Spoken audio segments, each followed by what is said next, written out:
Well, now let's go to the issue of corruption. Well, Pres.Akufo Addo has been taking a swipe at critics who accuse his administration of corruption. He says there is not a single member of his administration that has been implicated in all of the corruption allegations that have been leveled against them. He's also fighting off cynics and the opposition NDC for tagging him as a clearing agent. You hear the president or the president's take on corruption. But first, yesterday there was a meeting of the Ghanaian diplomatic community.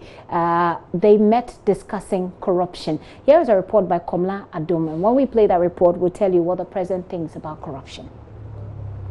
Under the U.S. Foreign Corrupt Practices Act, American companies are forbidden from engaging in bribery and corruption under penalty of our laws, which are rigorously enforced. Therefore, American companies look to bring foreign investment that creates jobs and contributes to economic growth to countries where they can operate ethically. U.S. Ambassador to Ghana, Stephanie Sullivan, at the Corruption Forum in Accra on the high perception of corruption among state institutions, which have the potential of affecting the business confidence of investors. We all know there's no magic bullet to fight corruption. Every citizen can participate in reducing the corruption which can hinder national development and pose a serious threat to public safety. Progress needs to be made on several fronts simultaneously: ending impunity, reforming public administration and financial management, promoting transparency and access to information. The Dutch, UK and Danish ambassadors were unanimous in their call for enforcement of a country's laws to sanction corrupt officials. His Excellency Ron Stryker believes the use of investigative journalism is a key tool to unearth corruption. If journalists come to the point, do investigations and bring things to the forefront, then I think that would really help. But, of course, those same journalists, and I'm saying this not without a reason, should also, of course, have the particular protection of the law. For Danish Ambassador to Ghana, Her Excellency Tav Dengmol, oversight bodies like the Public Accounts Committee must get to the point where their scrutiny will be carried out in real time. Here is why. There is an important challenge for the Parliament, and in particular for the Public Accounts Committee, in more systematically following up on the Auditor General's reports.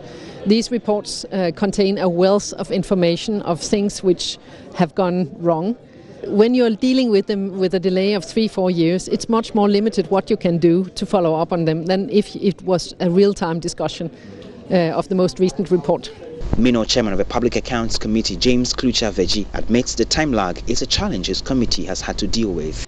It is true that when these findings come, it's about a year old or 2 years old.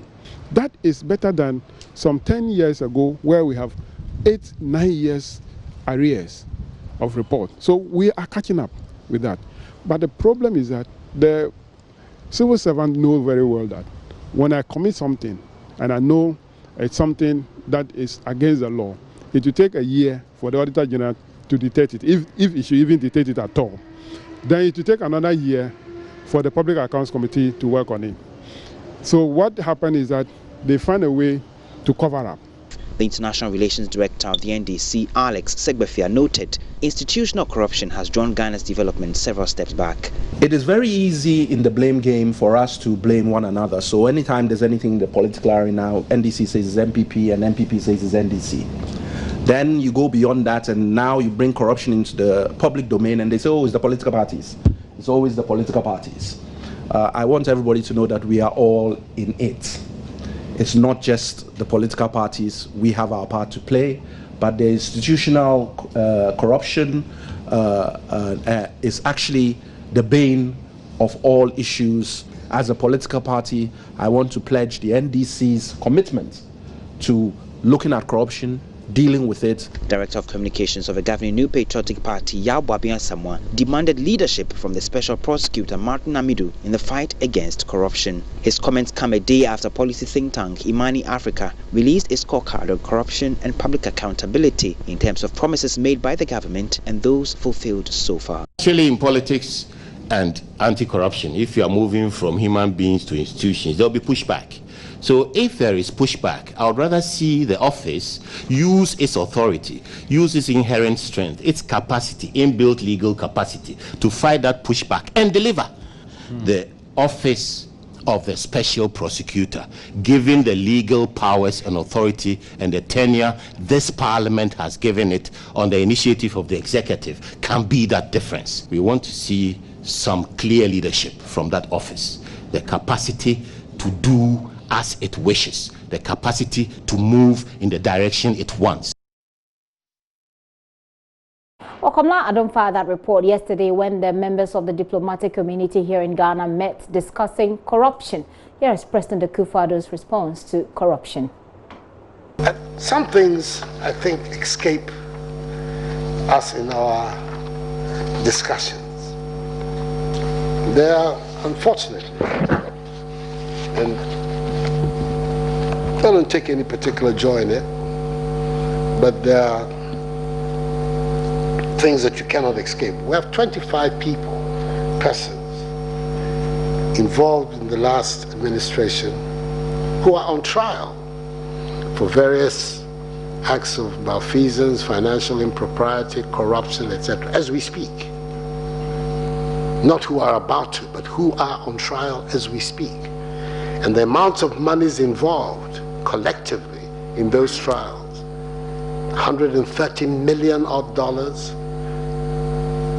and some 287 million CDs. We're talking about over together at today's figures, over 1 billion CDs involved in those trials. So it isn't as if nothing is happening. But then, and you read about it in the papers, applications here, applications here. We want to do it within the context of due process. For me, it is extremely important. It's that these allegations that are made against, have been made against some of my appointees. For some people, the allegation is enough to convict people. I don't believe that. Allegations have to be investigated. Either they're investigated at the level of police or whatever other institutions, and they're at the same time in the court. They have to be tried. And in the process of trying people, people are entitled to make applications to test this or that rulings. All of these things delay cases. But for me, it is a better system than summary trial of people. But people are given, because the thing about due process is that it is only when you are in trouble that you appreciate it. Yes, the rule of law concepts come into play and you appreciate it when you yourself are in problems. Then you see that really being given the opportunity to test this, to test that, to be presumed innocent until proven guilty, all those come into play. So as far as the state of prosecutions are concerned, much is. Well, Pres.Akufo Addo, they're talking about corruption and the allegations or accusations against his government. We'll bring you in our subsequent bulletins what he says about family and friends, accusations that his government is made up of his family and friends. But apart from touting the achievement of the free SHS, one of the key things the president has been talking about is the planting for food and jobs, the agricultural sector intervention that they made. He says that it's made a lot of strides and brought Ghana a lot of achievements. Let's hear the president on that as well. New investments that we're making in our agriculture with the intention not just of increasing output, but also diversifying the nature of our agriculture. For far too long, we have lived on the back of one monocrop, cocoa. When we have the opportunity to be able to diversify and create other cash crops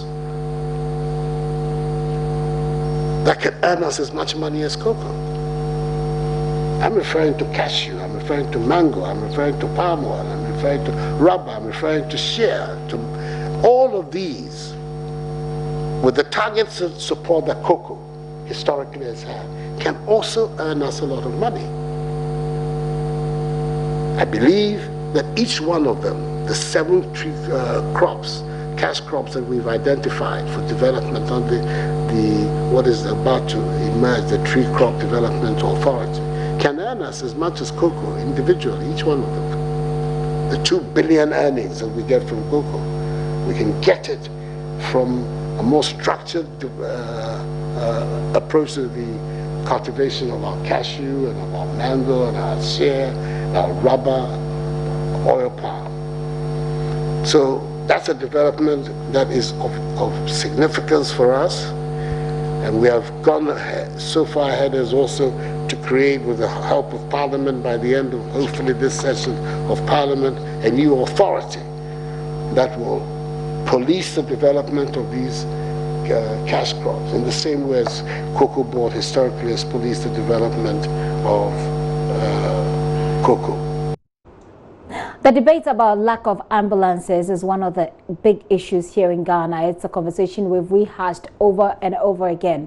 Well, we also know my colleague Manasseh Azuria, when he did a story on how scores of ambulances are wasting away at the Parliament House. Well, Pres.Akufo Addo was asked that question, why those ambulances are wasting away. Here is his response.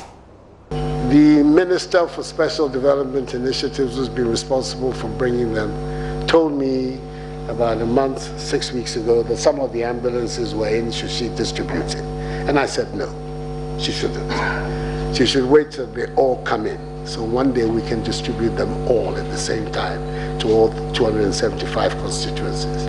I saw myself getting into a tremendous amount of issues if you started distributing some and others didn't get it. Fortunately for us, all of them will be in by the end of this month. 160 odd are already in, and the balance on the high seas will be here by the end of the month. The 300 will be there. On the 6th of January, I will commission them, and then the distribution will take place simultaneously across the country. And